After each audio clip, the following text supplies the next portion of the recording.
Hi friends, in this one I'm going to show you how to solve a pretty commonly occurring equation in complex analysis. So, do keep in mind that I do have a specific example of this linked down below in this video, so I'm going to do a more generic form here that looks like the following. Take a look. Usually we have something like the following. Let me try that again. Did you know that chalk sometimes doesn't write? Anyway, so we're going to have something like z minus a is equal to c. So let's work through this. So specifically, remember, complex. So z is equal to x plus yi. So that means you got to now replace. In other words, you're going to have modulus of x plus yi, let's see, minus a is equal to c. Regroup these two. So like the x here and the negative a, group those.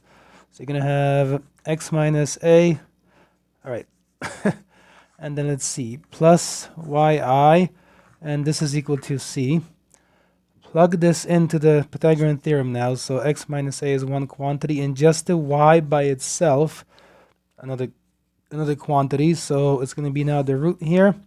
And let's see, what are we going to have? We're going to have x minus a, this quantity squared, and then plus y, that quantity squared, and this is equal to c.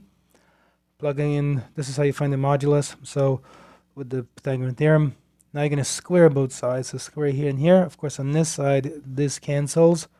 Therefore, all that remains is x minus a squared plus y squared is equal to c squared. Let's make this a little bit different because this is now the equation of a circle. We just want to recognize something. So I'm going to write x minus a squared plus, and then y minus 0 squared is equal to c squared. Now here, key information, a, 0, and c. This is the equation of a circle. It's centered at the point as follows. A, comma, 0. So the a is coming from here, and the 0 is coming from here. And then the radius of this circle is this c right here. Once you have that, then this equation of a circle, that's pretty easy to graph. Now, because I don't have a specific value for a or a specific value for c, I'm just going to do a kind of generic graph that looks like the following, basically.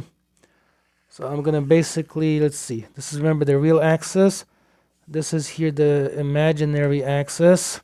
It's imaginary, yet somehow we can see it. Explain that. So, all right, anyway. A comma 0, basically it's like a point on the real axis, so just arbitrarily I'm going to put a over here, you see?